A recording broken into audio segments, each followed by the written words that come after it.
স্বাগতম জনাইছোঁ। আজি আমি ইণ্ডিয়ান ইকনমিক ডেভেলপমেণ্টৰ অবজেক্টিভছ অফ প্লেনিং সেই সম্পৰ্কে আলোচনা কৰিবলৈ লৈছোঁ। আমি আগৰ ভিডিঅ'টোত তোমালোকক 5 year প্লেনবিলাকৰ বিশেষকৈ লং টাৰ্ম যিবিলাক অবজেক্টিভ আছিলে সেই অবজেক্টিভসমূহ আমি আলোচনা কৰিছোঁ। অৰ্থাৎ দীৰ্ঘম্যাদী যিবিলাক উদ্দেশ্য হয়, পঞ্চবাৰ্ষিক পৰিকল্পনাৰ দীৰ্ঘম্যাদী উদ্দেশ্যসমূহ আমি আলোচনা কৰিছিলোঁ। সেই দীৰ্ঘম্যাদী উদ্দেশ্যসমূহ পূৰণ কৰিবলৈ প্ৰতি 5 বছৰৰ মূৰে মূৰে কি হয়, এখন পৰিকল্পনা প্ৰস্তুত কৰা হয়। গতিকে সেই 5 বছৰত কি নিৰ্দিষ্ট অবজেক্টিভছ আছিলে প্ৰতিখন পৰিকল্পনাৰ, আমি সেই সম্পৰ্কে আজি আমি আলোচনা কৰিম। এতিয়া আমি জানো যে কি হৈছে, প্লেনিং কমিশ্যনে যিখন প্লেনিং কমিশ্যন মানে পৰিকল্পনা আয়োগ গঠন হৈছিলে 1950 চনত। গতিকে 1950 চনৰ পৰা পৰিকল্পনা আয়োগৰ নিৰ্দেশত কি হৈছিলে, আমাৰ ভাৰতবৰ্ষত পঞ্চবাৰ্ষিক পৰিকল্পনা প্ৰস্তুত কৰা হৈছিলে। গতিকে প্ৰথমখন পঞ্চবাৰ্ষিক পৰিকল্পনা 1951 চনত কি কৰা হৈছিলে, প্ৰস্তুত কৰা হৈছিলে। এতিয়া সেই প্ৰথম পঞ্চবাৰ্ষিক পৰিকল্পনাৰ পৰা, পঞ্চবাৰ্ষিক পৰিকল্পনা মিনছ 5 বছৰৰ মূৰে মূৰে হোৱা পৰিকল্পনা।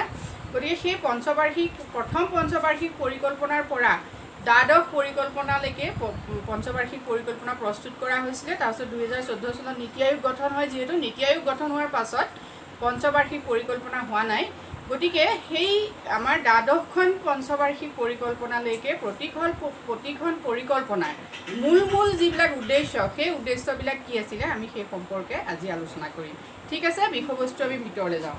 এতিয়া প্ৰথম পৰিকল্পনা কেতিয়া হৈছিলে সেই কথাটো আমি ক'ম। তাৰ আগত আৰু এটা কথা কৈ লওঁ যে প্ৰতিখন পঞ্চবাৰ্ষিক পৰিকল্পনাৰ বা পৰিকল্পনাবিলাকৰ কি হৈছে, দুটা অবজেক্টিভছ থাকে। এটা হ'ল যে যিখিনি আমি সমূহীয়া অবজেক্টিভছ, মানে অৰ্থনীতিখনৰ কি হৈছে, অৰ্থনৈতিক ডেভেলপমেণ্টৰ কাৰণে, মানে অৰ্থনৈতিক বিকাশৰ বাবে কি হৈছে, যিবিলাক নীতি প্ৰস্তুত কৰা হয়, যিবিলাক আঁচনি গ্ৰহণ কৰা হয়, সেইখিনিয়ে কোৱা হয় পৰিকল্পনা।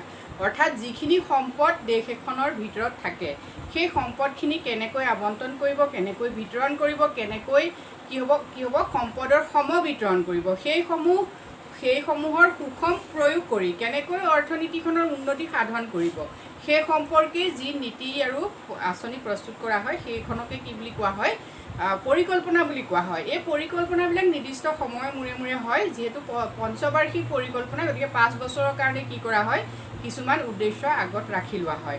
গতিকে দীৰ্ঘম্যাদী উদ্দেশ্যখিনিৰ লগত দীৰ্ঘম্যাদী উদ্দেশ্যখিনি পূৰণ কৰিবলৈ কি হয়, হ্ৰস্বম্যাদী উদ্দেশ্য গ্ৰহণ কৰে।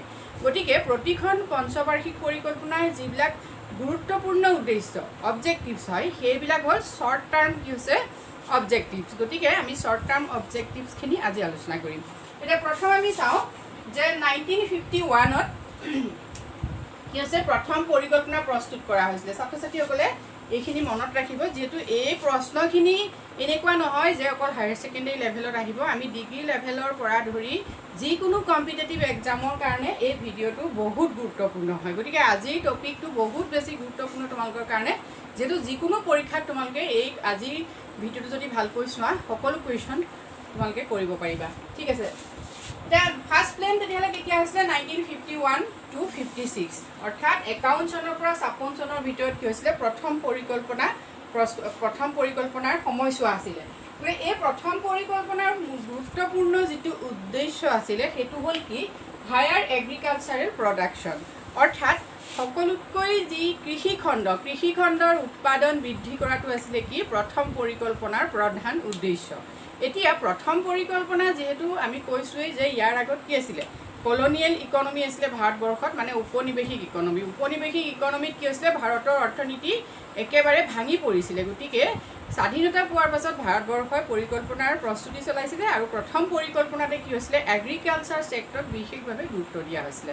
অৰ্থাৎ যিটো কৃষিখণ্ডৰ উন্নয়ন কেনেকৈ বৃদ্ধি কৰিব, কৃষিখণ্ডত কেনেকৈ আধুনিক মডাৰ্ণাইজেশ্যন কৰি পেলাই বা নতুন প্ৰযুক্তি কেনেকৈ ব্যৱহাৰ কৰিব, উন্নত সাৰ, উন্নত বীজৰ ব্যৱহাৰ কৰি কেনেকৈ GDP বৃদ্ধি কৰিব, অৰ্থাৎ গ্ৰছ ডমেষ্টিক প্ৰডাক্ট কেনেকৈ বৃদ্ধি কৰিব, সেই সম্পৰ্কে ইয়াত কি হৈছিলে, প্লেন এণ্ড প্ৰগ্ৰেম প্ৰস্তুত কৰা হৈছিলে। প্ৰথম যিখন আছিলে আমাৰ পঞ্চবাৰ্ষিক পৰিকল্পনা। ঠিক আছে, নেক্সট আহিলে ছেকেণ্ড প্লেন, দ্বিতীয় পঞ্চবাৰ্ষিক পৰিকল্পনা। দ্বিতীয় পঞ্চবাৰ্ষিক পৰিকল্পনাত কি হ'ল, হায়াৰ ইণ্ডাষ্ট্ৰিয়েল প্ৰডাকশ্যন। যেহেতু প্ৰথম পঞ্চবাৰ্ষিক পৰিকল্পনাত কৃষিখণ্ডক গুৰুত্ব দিয়া হ'ল, গতিকে দ্বিতীয় পঞ্চবাৰ্ষিক পৰিকল্পনাত কি হৈছে উদ্যোগ খণ্ডক বিশেষভাৱে গুৰুত্ব দিয়া হ'ল, যে কেনেকৈ পাব্লিক ছেক্টৰত মানে ৰাজহুৱা ব্যৱস্থাৰ জৰিয়তে মানে চৰকাৰী ব্যৱস্থাৰ জৰিয়তে কেনেকৈ লাৰ্জ স্কেলৰ উদ্যোগ মানে বৃহৎ উদ্যোগ কেনেকৈ প্ৰস্তুত কৰিব পৰা হয়, কেনেকৈ উদ্যোগিক বিকাশ কৰিব পৰা হয়, সেই সম্পৰ্কে আঁচনি প্ৰস্তুত কৰি সেই পঞ্চবাৰ্ষিক পৰিকল্পনাত মানে দ্বিতীয় পঞ্চবাৰ্ষিক পৰিকল্পনাত মানে 1956 পৰা 61 এই সময়ছোৱাত কি হৈছে বিশেষকৈ ইণ্ডাষ্ট্ৰি ছেক্টৰক বিশেষ গুৰুত্ব প্ৰদান কৰা হ'ল। নেক্সট আহিলে থাৰ্ড প্লেনখন কৰা হয় 1961-66। এটা 1961 পৰা 66 ভিতৰত কি আছিলে তৃতীয় পৰিকল্পনা, তৃতীয় পঞ্চবাৰ্ষিক পৰিকল্পনা। তৃতীয় পঞ্চবাৰ্ষিক পৰিকল্পনাৰ মূল উদ্দেশ্য আছিল সেল্ফ সাফিচিয়েঞ্চি ইন ফুড গ্ৰেইন, অৰ্থাৎ যি খাদ্য সামগ্ৰী উৎপাদনৰ ক্ষেত্ৰত যাতে দেশখনে আত্মনিৰ্ভৰশীলতা অৰ্জন কৰে, সেইটো আছিলে তৃতীয় পঞ্চবাৰ্ষিক পৰিকল্পনাৰ গুৰুত্বপূৰ্ণ লক্ষ্য। তাৰ মানে যে যিহেতু এটা সময়ত কি আছিলে বাংলাদেশৰ দৰে দেশত কি হৈছিলে দুৰ্ভিক্ষ হৈছিলে, ভাৰতবৰ্ষতো দুৰ্ভিক্ষ হৈছিলে, গতিকে সেই সময়ত সেই দুৰ্ভিক্ষৰ পৰা হাত সাৰিবৰ কাৰণে দেশে কি কৰিছিলে এই আঁচনি প্ৰস্তুত কৰি লৈছিলে যে কেনেকৈ দ্ৰব্য সামগ্ৰী নিজৰ যিখিনি প্ৰয়োজনীয় অত্যাৱশ্যকীয় দ্ৰব্য সামগ্ৰী সেইখিনি কেনেকৈ উৎপাদন কৰি দেশৰ ভিতৰতে তেওঁলোকে চলিব পাৰে, যাতে আমদানি অন্য দেশৰ পৰা কৰিব নালাগে। সেইটো কাৰণে এই থাৰ্ড প্লেনতে আহিছিলে ইম্পৰ্ট ছাবষ্টিটিউশ্যনৰ ব্যৱস্থা, মানে আমদানি বিকল্পীকৰণৰ ব্যৱস্থা। আমদানি বিকল্পীকৰণ কি, যে যিবিলাক দ্ৰব্য সামগ্ৰী আমি অন্য দেশৰ পৰা আমদানি কৰি আনো সেই দ্ৰব্য সামগ্ৰীখিনি আমি কি কৰিব লাগে অন্য দেশৰ পৰা নানি ঘৰুৱাভাৱে উৎপাদন কৰি ব্যৱহাৰৰ বাবে আমি কৰিব পাৰোঁ, উৎপাদন কৰিব পাৰোঁ। গতিকে সেই যিটো পলিচি সেইটোক কোৱা হয় আমদানি বিকল্পীকৰণ পদ্ধতি বা কৌশল। সেই আমদানি বিকল্পীকৰণৰ জৰিয়তে সেল্ফ সাফিচিয়েঞ্চিৰ কথা কোৱা হৈছিলে, মানে খাদ্য যিখিনি প্ৰয়োজনীয় খাদ্য সেইখিনি দেশতে উৎপাদন কৰিব লাগে। সেই ক্ষেত্ৰত কি হৈছিলে পঞ্চবাৰ্ষিক পৰিকল্পনাই তৃতীয় পঞ্চবাৰ্ষিক পৰিকল্পনাই গুৰুত্ব দিছিলে। ইয়াৰ পাছতে আহিছে এটা সাংঘাতিক ব্ৰেক। সেই কথাটো ছাত্ৰ ছাত্ৰীসকলে মনত ৰাখিবা যে আমি যেতিয়া প্লেনৰ কথা পাতোঁ, যিহেতু 12খন পঞ্চবাৰ্ষিক পৰিকল্পনা হ'ল, গতিকে আমি প্ৰথম পৰিকল্পনা 1951 পৰা 5 বছৰ কি কৰিব পাৰোঁ যোগ কৰি আমি প্ৰতিখন পৰিকল্পনাৰ ইয়েৰটো উলিয়াব পাৰোঁ। কিন্তু সেইটো নহয়, যিহেতু মাজত কিছু ব্ৰেক আহিছে। গতিকে এই ব্ৰেকত আমি চাওঁ প্ৰথম এতিয়া এই তিনিখন পৰিকল্পনা সময়মতেই হৈ গ'ল, কিন্তু ইয়াৰ পাছতে এটা ব্ৰেক আহিলে প্লেন হলিডেজ বুলি যিটো কয়, যিটো সময়ত কি হৈছে প্লেন হলিডেজ হ'ল কোনটোত 1966 পৰা এতিয়া কি হৈছে চতুৰ্থ পৰিকল্পনা আৰম্ভ হ'বলগীয়া আছিলে। কিন্তু যিহেতু ৰাজনৈতিক কিছুমান উত্থান পতন আছিলে সেইকাৰণে 1966 বা চৰকাৰৰ উত্থান পতন ঘটিছিলে, গতিকে 1966ত কি হৈছে ফ'ৰ্থ প্লেনখন কৰিব পৰা নহ'ল। সেইকাৰণে সেই সময়ছোৱাত প্লেন হলিডেজ বুলি কয়। 1960 to 69লৈকে কি হয় এইখন হ'ল প্লেন হলিডেজ। ছাত্ৰ ছাত্ৰীসকলে মনত ৰাখিবা, পৰীক্ষাত খুব বেছি এই কুৱেশ্যনটো আহে প্লেন হলিডেজ কোনটো সময়ত হয়, তেতিয়াহ'লে 1966 পৰা 69লৈকে মানে এইখন সময়ত কি হৈছে প্লেন প্ৰস্তুত কৰিবই নোৱাৰিলে, পঞ্চবাৰ্ষিক পৰিকল্পনা প্ৰস্তুত কৰিবই নোৱাৰিলে। গতিকে সেই প্লেন হলিডেজৰ পাছত ফ'ৰ্থ প্লেনখন আৰম্ভ কেতিয়া হয় 1969ত। গতিকে 1969 পৰা 1974লৈকে কি হৈছে ফ'ৰ্থ যিখন পঞ্চবাৰ্ষিক পৰিকল্পনা মানে চতুৰ্থ পঞ্চবাৰ্ষিক পৰিকল্পনাখন কি হৈছে 1969 চনৰ পৰা 1974 চনলৈকে হয়। এতিয়া এই চতুৰ্থ পঞ্চবাৰ্ষিক পৰিকল্পনাৰ মূল অবজেক্টিভছটো আছিলে price stability and proper utilisation of manpower. Price stability মানে কি হৈছে দৰৰ যিটো স্থিৰতা, দৰ সুস্থিৰ ৰখাটো সেই সময়ত এটা গুৰুত্বপূৰ্ণ বিষয় হৈ উঠিছিলে। মানে কি হৈছে মাৰ্কেটত কি হৈছে দৰৰ খুব বেছি উত্থান পতন হৈছিলে, দৰৰ যদি উত্থান পতন হৈ থাকে অৰ্থনীতি এখনতে কি হৈছে উত্থান পতনে দেখা দিয়ে, যিটো কি কয় বিজনেছ চাইকেল বুলি কয়। গতিকে বাণিজ্য চক্ৰৰ উত্থান পতনে অৰ্থনীতি এখনৰ ভাৰসাম্য অৱস্থা নাইকিয়া কৰে। গতিকে সেই সময়ত সেই কণ্ডিশ্যনটো হোৱাৰ কাৰণে কি হৈছে এই পঞ্চবাৰ্ষিক পৰিকল্পনাই এইটো উদ্দেশ্য আগত ৰাখিছিলে যে কেনেকৈ দ্ৰব্যৰ দৰ নিয়ন্ত্ৰণ কৰি ৰাখিব, আৰু তাৰ লগত আৰু এটা উদ্দেশ্য আছিল যে proper utilisation of manpower, অৰ্থাৎ মানৱ সম্পদৰ কেনেকৈ উপযুক্ত ব্যৱহাৰ কৰিব। মানে মানৱ সম্পদ আছে, আমি ধৰি ল'লোঁ মানুহ বহুত আছে ভাৰতবৰ্ষত, আমি জানো ভাৰতবৰ্ষ বিশ্বৰ ভিতৰত দ্বিতীয় লাৰ্জেষ্ট পপুলেশ্যন কাণ্ট্ৰি হয়। গতিকে ভাৰতবৰ্ষত ইমান জনসংখ্যা থকাৰ পাছতো কিন্তু কি হৈছে মেন পাৱাৰ নাই, অৰ্থাৎ মানৱ সম্পদ নাই, সকলো মানুহ হ'লেই মানৱ সম্পদ নহয়।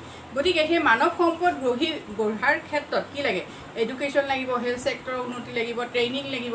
গতিকে সেই সকলোখিনি কৰি কেনেকৈ মেন পাৱাৰক ইউটিলাইজ কৰিব পৰা হয় ফৰ প্ৰডাকশ্যন, উৎপাদনৰ কাৰণে কেনেকৈ উপযোগী কৰি তুলিব পৰা হয়, সেই ক্ষেত্ৰত গুৰুত্ব দিছিলে কোনে, ফ'ৰ্থ প্লেনে। গতিকে ছাত্ৰ ছাত্ৰীসকলে এইটো কথা মনত ৰাখিবা, এইটো এটা নতুন ষ্টেপ আহিছে, মানে আমাৰ দেশখনে কেনেকৈ অৰ্থনৈতিক উন্নয়ন কৰিব। গতিকে ষ্টেপ বাই ষ্টেপ তোমালোকে চোৱা কেনেকৈ চৰকাৰে কি কৰিছে, ষ্টেপ বাই ষ্টেপ প্ৰতিটো খণ্ডক বেলেগ বেলেগ ধৰণে গুৰুত্ব দি আগবঢ়াই নিয়াৰ চেষ্টা কৰিছে। নেক্সট আহিলে ফিফ্থ প্লেন। ফিফ্থ প্লেনৰ গুৰুত্বপূৰ্ণ উদ্দেশ্যটো আছিলে কি, পভাৰ্টি এলিভেশ্যন।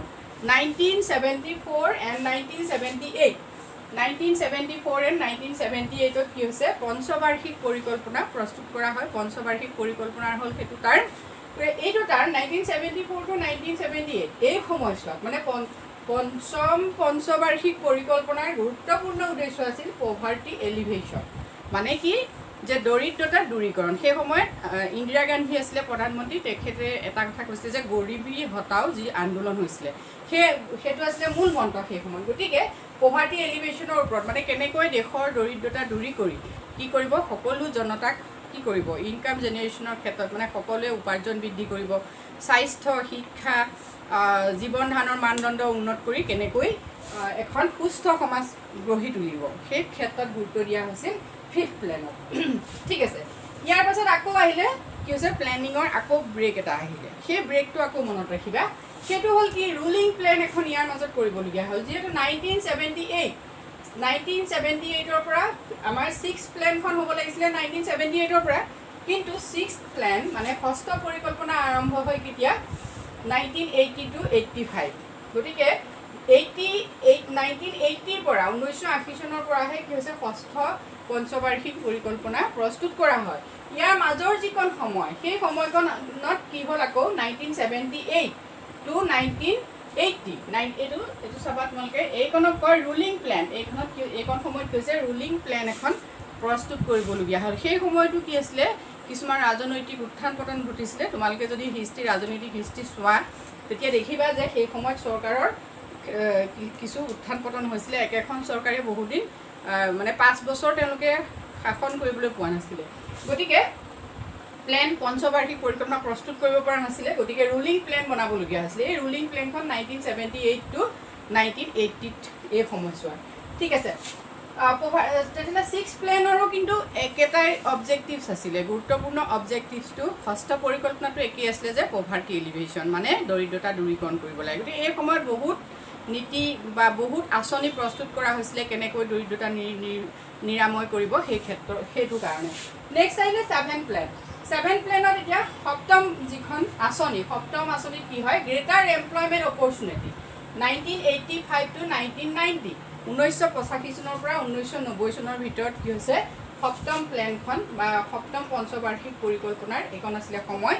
এই যিখন প্লেন সপ্তম পঞ্চবাৰ্ষিক পৰিকল্পনাৰ গুৰুত্বপূৰ্ণ যিটো অবজেক্টিভছ, সেইটো আছিলে কেনেকৈ এমপ্লয়মেণ্ট অপৰচুনিটি মানে নিয়োগৰ সুবিধা সৃষ্টি কৰাটো আছিলে এইখন পঞ্চবাৰ্ষিক পৰিকল্পনাৰ গুৰুত্বপূৰ্ণ উদ্দেশ্য।